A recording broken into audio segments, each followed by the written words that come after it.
Bam. Hold on now. I need my little, what's this? Bam. Bam. Bam. Bam.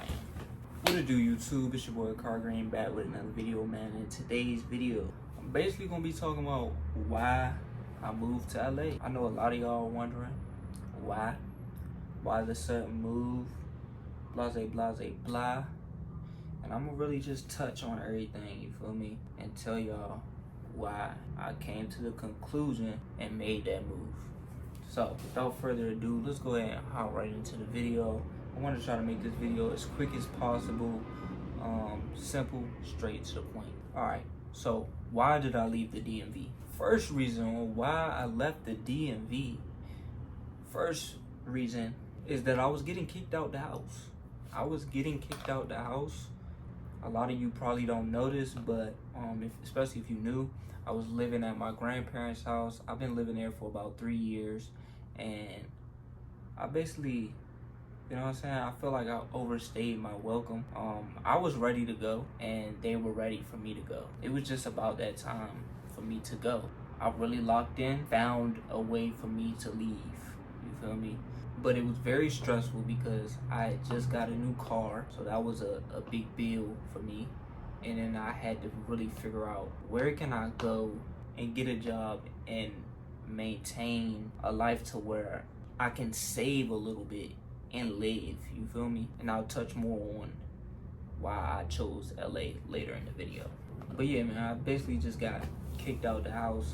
They gave me a 30-day notice, and I was out in about 40 days. I got out in a reasonable time frame, I feel like. Got kicked out the house, cuz. Alright, another reason on why I left the DMV is because I really felt like I was outgrowing my environment. I felt like I was trapped. I have all of this potential, and I have like all of these ideas and all of this stuff I want to do. I just felt like I outgrew my environment. I felt like nobody could really like connect with me. And that brings me to my next point. I really wasn't connecting with people down there when it came to like my ideas.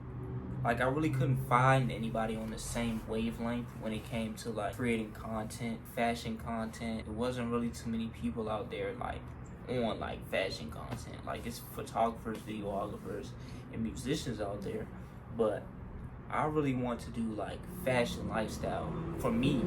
Like, I know I can make money doing photography and videography, but I feel like I'm doing work for somebody else. I feel like I can get work for myself and what I want to do out here. You feel me? That's why I left the DMV. Just so y'all know, I really could have went anywhere. Like, I was really planning on going anywhere. When I got kicked out the house, my first plan was to go find somewhere to sleep in my car. Like, I was gonna sleep in my car and stack my money up until I can find a place to live. But we'll get to that later. Another reason why I left the DMV is because I was really tired of seeing the same thing every day. I was really tired of seeing the same thing every day. Mind you, I've lived in the same 2 houses my whole life, like back and forth.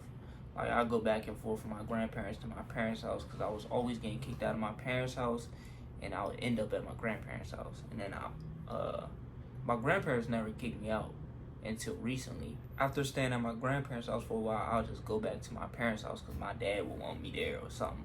Like, they'll want me back at the house. And I'll go there and I'll end up getting kicked out again. My mom was usually the one kicking me out. And it's ironic because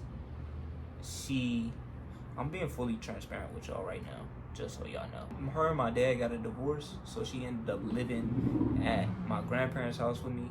That got crazy the first couple months, but our relationship ended up getting a little bit better, but it's just not an ideal living space. Like, me as a young man living with my grandparents and my mom, you feel me? It's like, it's a weird living space. It does not feel right at all. I really felt like I couldn't be fully a man. I don't know how to explain it, bro. Like, I really just ain't feel that. And then my grandfather's still living there, so he technically still like the head of the house. Like, and then also my grandfather ended up getting real sick. He's currently still sick in the hospital. The day before, cause I told him I was keeping it from everybody. I wasn't even gonna tell them until like a week of, but I decided to tell him a little earlier. And I told him a day before he basically had a heart attack. But I told him a day before all of that happened, and then that happened, and then he got admitted into the hospital, and he's been there ever since. So that too, that's just been a lot as well. His health and the experience in that, and just seeing that every single day, has really been taking a toll on me. And it's not like I wanted to like run away from that, but it's more so I felt like that could really hold me back, and that can really like make them like very dependent on me. I'm a strong believer in you can't really help anybody until you help yourself. I haven't helped myself enough to be in a position where I can help y'all.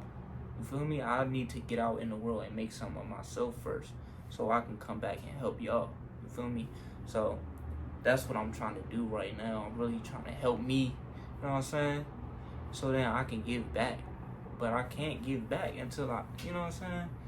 It's just the way life goes. Like, people have a pattern of helping other people before they help themselves, and then they have the nerve to call everybody else selfish.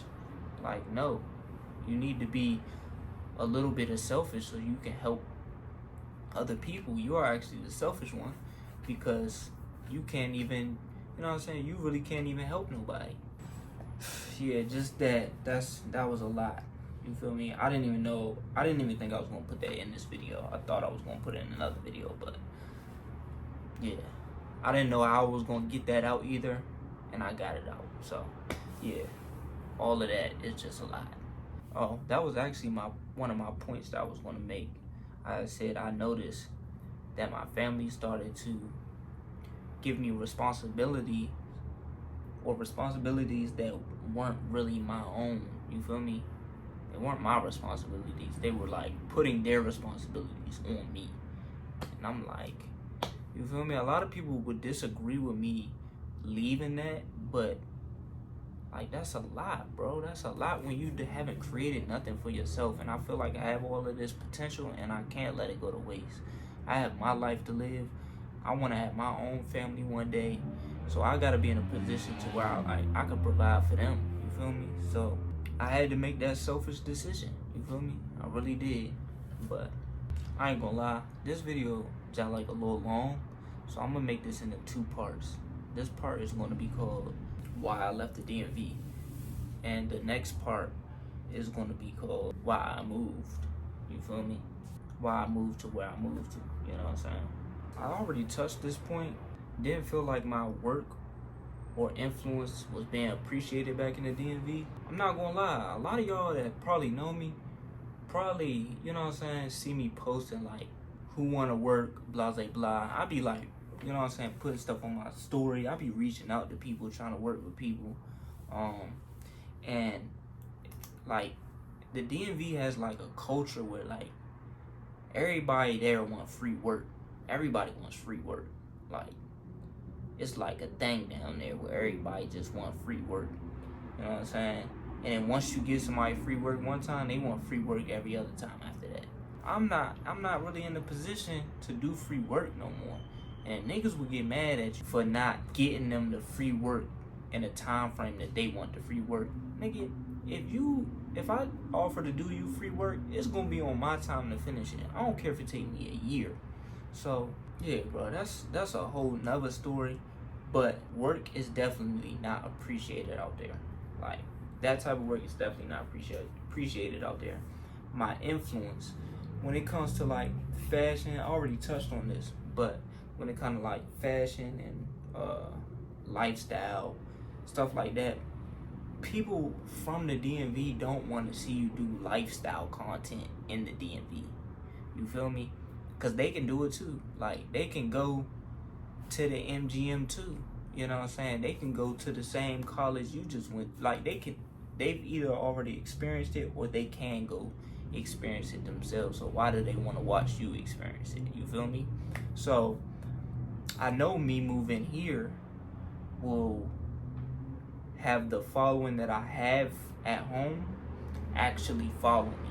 Like, they're gonna follow me now because, you know what I'm saying, I'm doing something worth following. You feel me? I'm experiencing something they can't experience. You feel me? It's really like a psychological game to this. So I really had to dig deep and figure out, like, dang, how can I get people to watch me? It's really hard to get new people to watch you, but it's also really hard to get people that already follow you to really like watch you. So yeah. And my last point was, I'm just really ready to create a life of my own. Just really ready to curate my own life. Put all the pieces together for myself, you feel me? And build a life worth living. You know what I'm saying? Like, I don't want to be stuck at home and then build up all of these responsibilities that I have to take care of and feel like I'm trapped. I don't want to feel like that. You know what I'm saying? I don't want to mess my life up like that. So I had to find a way to get up out of there and do what I want to do while I'm still young. And I know this time flying, bro. And I don't want to be 30 and then be like, dang, I should have did this. You know what I'm saying? So even though being 30, I don't feel like it's too late, but in other people's eyes, it kind of is too late. You know what I'm saying? Like, me making this move now is not the same at 30 years old. People done got their life together. They don't really care about, you know what I'm saying? Me making this move now is like, I still feel like I should have made it sooner. Like, shit happens the way it happens for a reason. And the whole kill is, I could have made this move sooner. I was actually supposed to move with my brother back in 2020, like was it during COVID? It was either right before or during all the COVID stuff happened. But I was supposed to move with him to San Francisco. And I turned it down. I was like, nah, I feel like it's some stuff that I really gotta do here. Whole time, like, it ain't really too much. I started my brand back at home. That's probably one of the good things I did. And I met a lot of people within that time frame that I feel like were connections worth having. But other than that, it was no reason for me to stay there. So like, once this opportunity came back around, I'm like, bro, this like once in a lifetime. Like, I gotta get here, bro. I gotta get here. But that's the end of this video. I'm about to go ahead and do the next one because this ain't 17 minutes. I'm gonna cut it down so it's not that long. But yeah, man, I'm gonna catch y'all in the next one. It's your boy Curate signing out. Tap into part 2. You know what I'm saying? Part 2 is why I moved to LA. You know what I'm saying? Why I chose LA. Excuse me. Or why LA chose me. You feel me? So tap into that one. If you're new, like, comment, and subscribe. It's your boy Curate signing out. Peace.